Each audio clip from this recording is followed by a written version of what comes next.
Listening Test 2. This is a practice listening test which resembles the International English Language Testing System listening test. The test consists of 4 sections. Answer the questions as you listen to the recording. Note that the recording is played once only. Please turn to Section 1. Section 1. Eva is an overseas student who has just enrolled at the National Business College. Her friend, John, meets her on enrollment day. First, look at questions 1 and 2.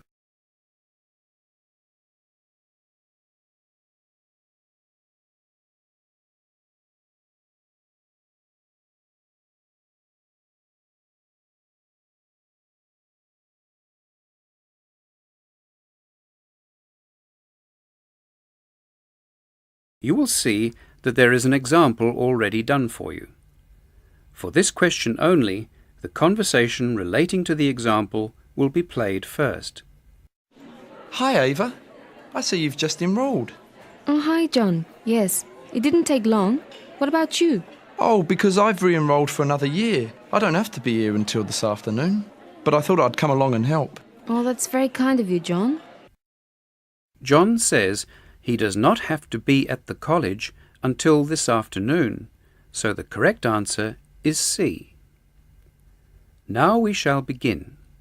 You should answer the questions as you listen, because you will not hear the recording a second time. Now listen carefully and answer questions 1 and 2. Hi Ava, I see you've just enrolled. Oh, hi John. Yes, it didn't take long. What about you?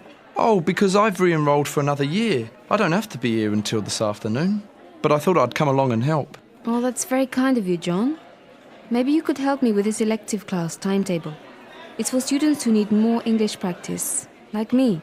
Yeah, it's a good idea.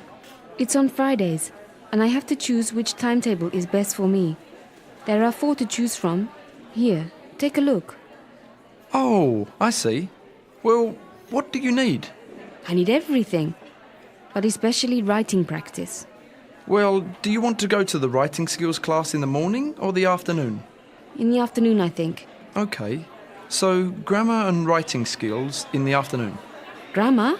Oh no, I don't want to study grammar. Well, in that case, reading and writing in the morning followed by pronunciation, then listening and speaking in the afternoon. I don't think my pronunciation is too bad. Do you?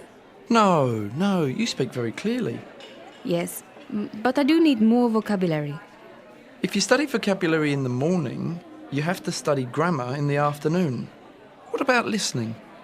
Oh yes, I certainly need to practice more listening. Then your best choice would be to study listening and vocabulary in the afternoon and writing, reading and grammar in the morning. Do I have to take grammar? Well, if you want to improve your writing. Yes, I suppose you're right. And, writing class, first lesson in the morning? I'm afraid so. How's your reading, Ava? Oh, I'm a bit slow.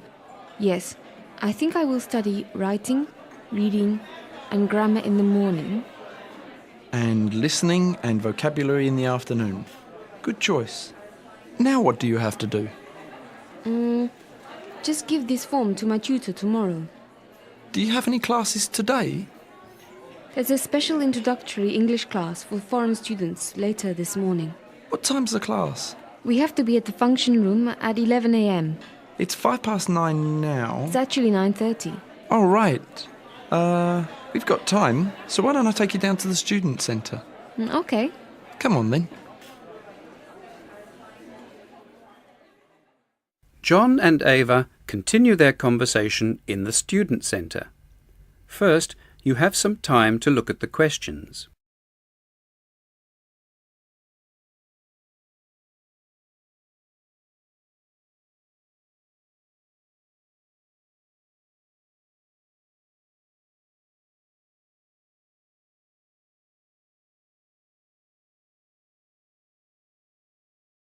Now listen to the conversation and answer questions 3 to 5. John, How many years have you been studying at the college? This is my second year. I started, 1 year ago. Tell me again, what is it that you're studying? Computing, isn't it? Basic programming? Yes. I worked as a computer programmer after I graduated from university. So, why are you doing basic programming? No. Advanced programming. Right. Well, here we are at the student centre. Oh, it's huge. Yeah, well, it has to be. There are 500 students on campus and 50 staff. Oh, look. There's some information about clubs. I'm already a member of the table tennis club and the orienteering club. Do you want to play table tennis? I'm not much good, I'm afraid. What else is there? Fencing, tennis, hang gliding. What about orienteering?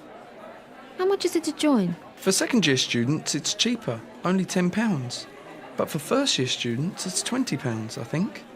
Do you want to become a member? I joined last year. Why not?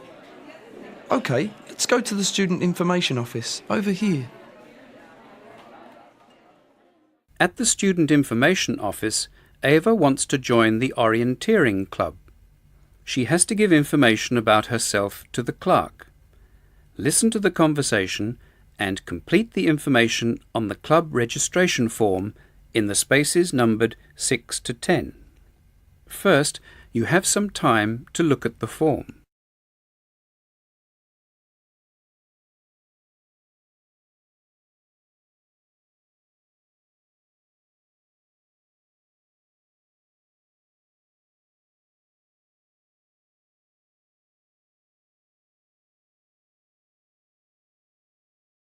Now listen to the conversation and answer questions 6 to 10. Hello, my friend Ava is a new student and she would like to join the orienteering club. No problem. All I have to do is fill in this registration form, and the cost is only £15 for first-year students. To start with, I need your full name.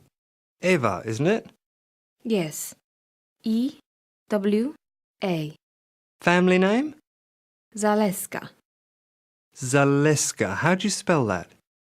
Z-A-L-E-S-K-A.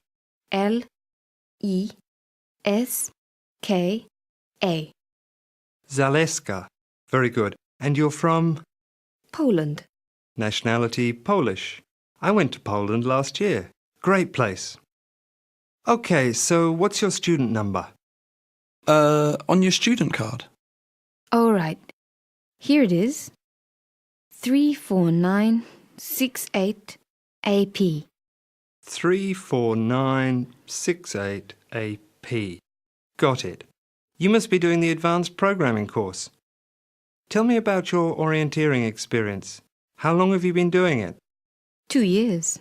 You're probably better than I am.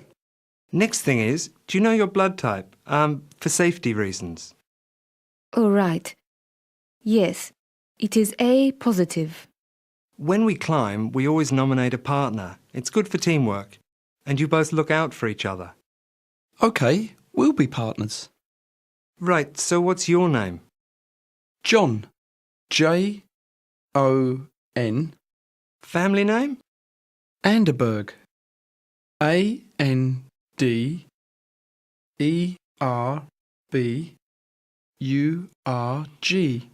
Good. When would you like to climb? Is Sunday morning good for you, Ava? Not really, John. I go to church. We have sessions in the afternoon too. Only on weekends though. Oh well, Saturday afternoon. Is it okay for you? Sure. Saturday PM. One more thing. I need a contact number if we need to ring you. Change in the weather or something like that. What's your home telephone number? 01 222 565 248. 01 222 565 248.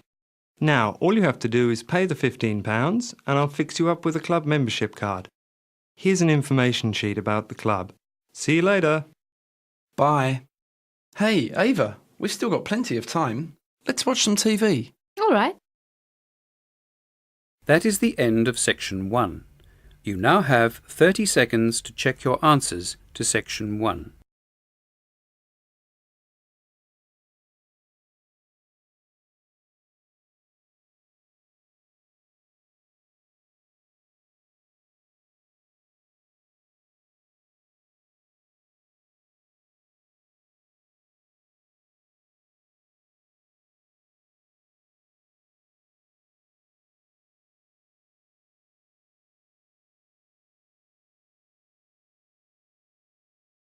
Now turn to Section 2.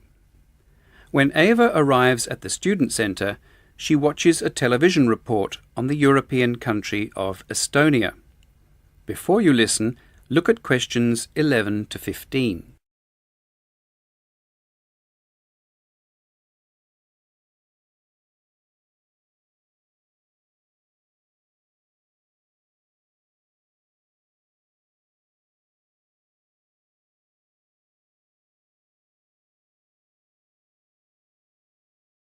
Now listen to the television report and answer questions 11 to 15.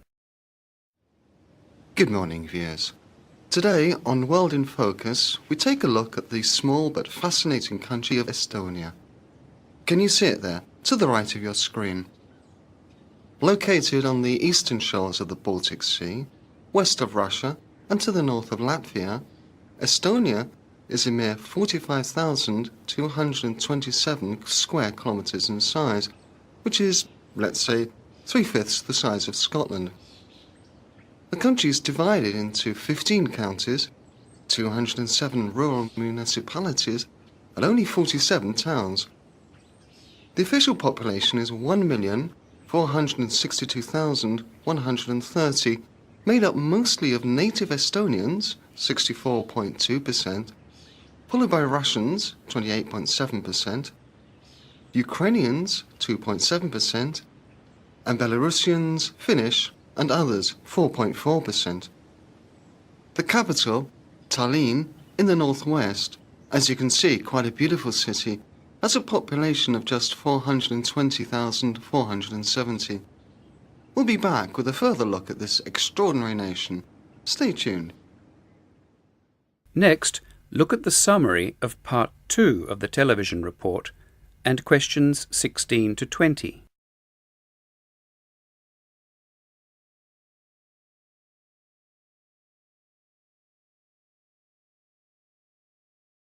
Now listen to the rest of the report and answer questions 16 to 20.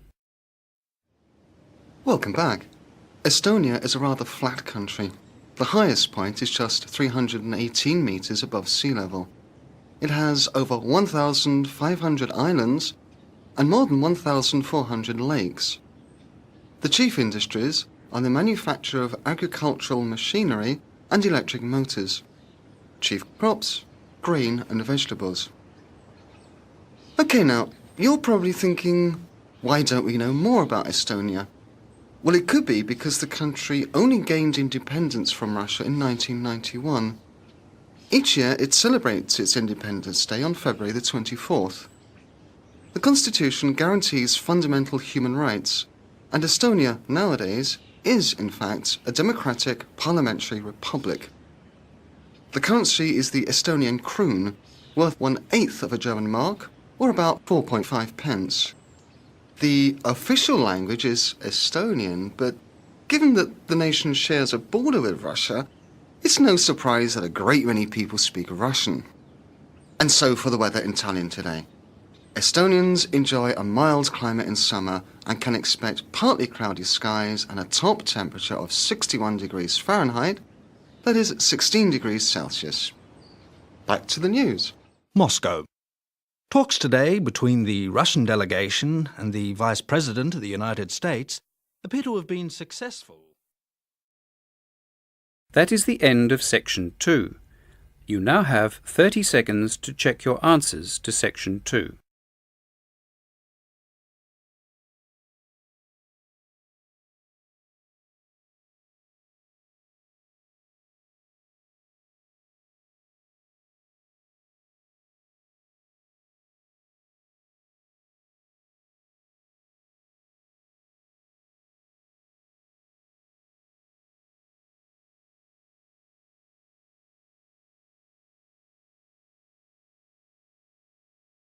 Now turn to Section 3.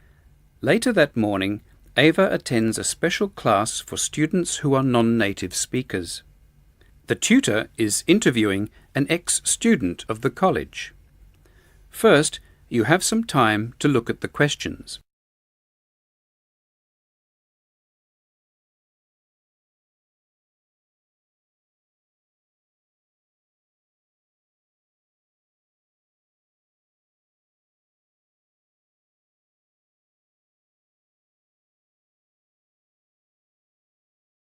Now listen to the interview and answer questions 21 to 30. Today I have with me Anna Cherney, who was a student at this college, how long ago? I was here 2 years ago now. Anna was a student in this English class when she was at the college, and she is here to tell us about the many problems facing a non-native speaker in a tertiary institution. What have you been doing since you graduated, Anna? I was quite lucky when I left the college because I got a job pretty quickly with the local council. I'm still with them. Tell the class what course you took here at the college.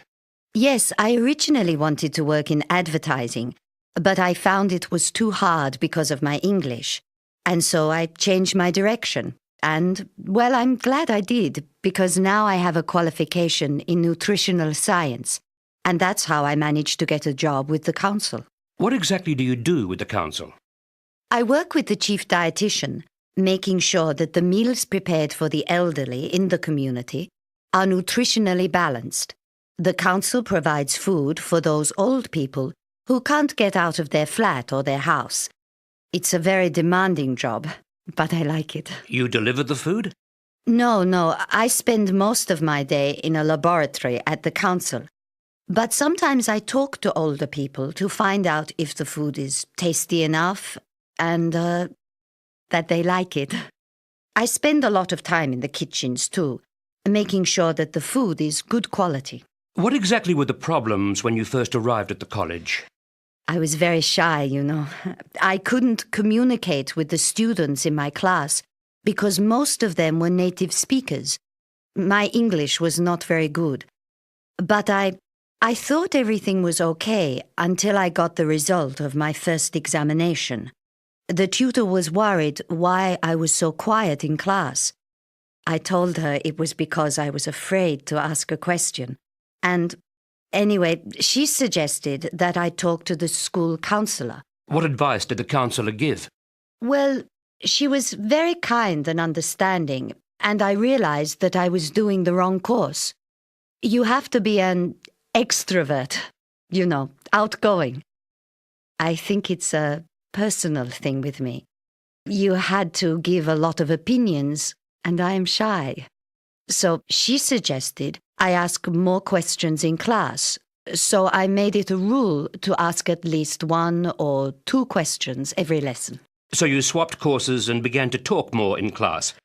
Was there anything else that the counsellor suggested? Yes, she said I shouldn't live with students from my own country. I should share a house with some English students. So I did. And my English improved much faster. Are there any problems that you currently have with English? Oh, yes. I used to have problems with the technical vocabulary in my field. But you pick that up pretty quickly. Now it's mostly, I have difficulty trying to understand the colloquial language of the English. The way they express themselves is sometimes very strange. I see. How do you increase your vocabulary, for instance? I listen to the radio a lot. Interviews on radio, talkback programs, that sort of thing. I find that really helps me. It's better than just watching TV. And actually, I keep a journal of the expressions I hear. Some people collect stamps and I collect new words and English expressions. Let's talk some more about your course at the college. Do you remember any study projects that you were involved in? Let me see. Well, there was one study we made of the nutritional habits of English school children.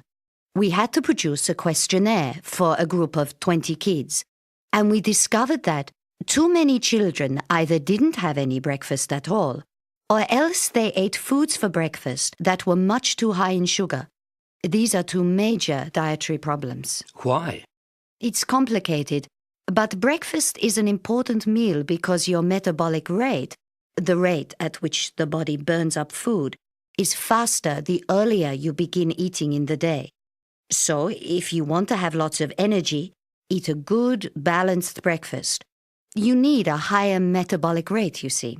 Also, too much sugar in the diet can cause the blood sugar level to rise very quickly at first, and then drop too rapidly. For breakfast, this is bad because later you are more likely to feel sleepy and unable to concentrate. So, eat a good breakfast, you'll think better, concentrate better, and yes, you'll probably score better in your exams. One last question. What about your future? Have you any immediate plans? Well, in the short term, I'll continue to work for the council and gain more experience there. I hope to get a position in a hospital, which would be much more challenging than my present job. After that, my long-term goal is I have a dream to open my own business, an agency providing nutritional advice and giving consultations. Or I might have to go back to my own country instead and do what I can to improve the diet of my people at home. I see. Now, does anyone have any questions for Anna? Yes, in the first row. That is the end of section 3. You now have 30 seconds to check your answers to section 3.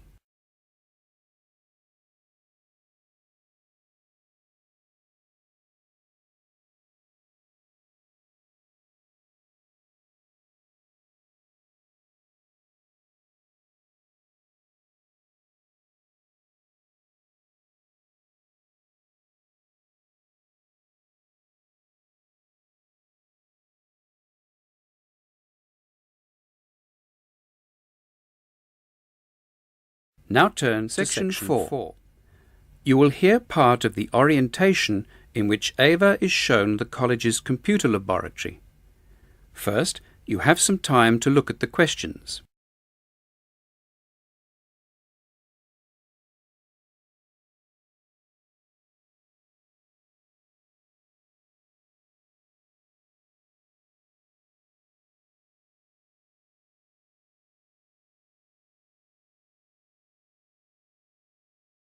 Now listen to the computer laboratory orientation and answer questions 31 to 40. Well, as you can see, we have well over 100 PC computers, as well as 20 Macintosh computers set up for those students who need to produce high-quality graphic design work. Of course, maintenance of all these machines and the equipment that goes with them, printers, fax machines, modems, etc., takes up almost all of my time. So, we have a number of rules. All students are expected to follow the rules, or they will be unable to use the lab in the future. And just about everybody needs to use the lab at some stage. First of all, log-on procedure. All students have to log on. That is, enter their name and lab number before the program menu comes up on the screen. The reason is that if anything goes wrong with the machine, we can find out from you what it was you were doing when the problem occurred. And this can save a great deal of time when trying to solve the problem. Which brings us to the second rule. If something goes wrong, you mustn't just walk away from the computer or turn it off and pretend it hasn't happened. You must let me or one of my assistants know what has happened. And remember, we can always find out who was last using the machine. So, with these two simple rules, it becomes relatively easy to maintain so many machines. The third rule concerns the use of student disks. At no time are you allowed to bring your own disks into the laboratory. This lab is completely free of the need for student disks of any kind, because each computer is linked to a network, and there are 4 networks, each of which has its own file-serving machine. We don't want you to bring along your own disks for 2 very good reasons. The first reason is because of copyright law. It's illegal to copy programs bought by the college. The second reason has to do with those nasty little programs called viruses, which can do a tremendous amount of damage. So, no student disks in the lab. We therefore insist that you leave your bags outside too, which is rule number 4. Now, a network simply means a number of computers are linked together. In other words, can share information. There are 3 networks for the PC computers and 1 network for the 20 Macintosh machines.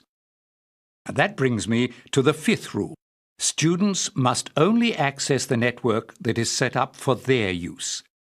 One of the 3 PC networks is only for first-year students to use, over here. Another is only for second-year students, over there along the back wall. And the third network, on the far right, is reserved for third-year student use. The Macintosh computer network is reserved for second and third-year students only, unless you are a first-year student of the graphic design course. Rule 5. You can only access the network that is set up for your level. All networks have printout capability, and there is a charge per page on the laser printers. The dot matrix printers, which of course do not give such good quality printouts as the laser printers, are suitable mainly for giving a rough copy of your work. They are free for student use during class hours. After hours, a charge applies. Now, class hours, as you probably already know, are from 9 in the morning until 3:30 in the afternoon, Monday to Thursday, and until midday on Fridays. The computer lab, however, is open an hour before class begins each day and until 6 o'clock every afternoon, except for Fridays, when the lab closes at 5. Now, if you need any assistance with the software program you're working on, you can either look in the manuals located on the shelves below each machine, or if you're still having problems, you can ask one of the lab assistants to help out. In addition, there is always help at hand on screen, in most cases simply by pressing function key number 1 at the top left of each keyboard. Well, that's about it. I forgot to mention the computer lab card, which contains your log-on number. By producing your card, you can borrow computer books and manuals from the computer lab library. OK. That's all I need to tell you at this stage. That is the end of section 4.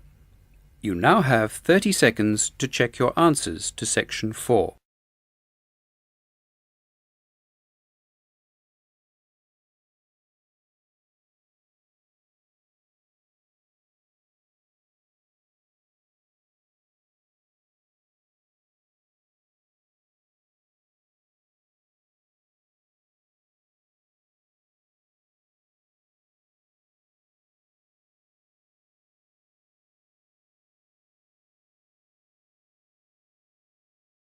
You now have 1 minute to check your answers for the entire test.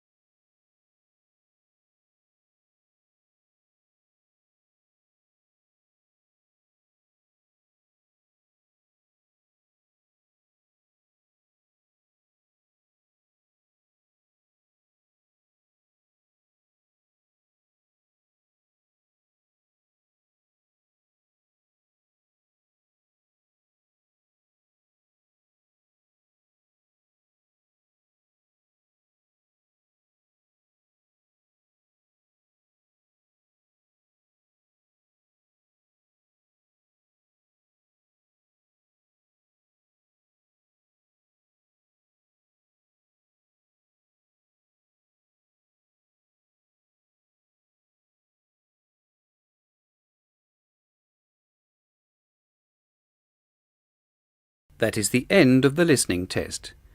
You are now given exactly 10 minutes to transfer your answers to the listening test answer sheet.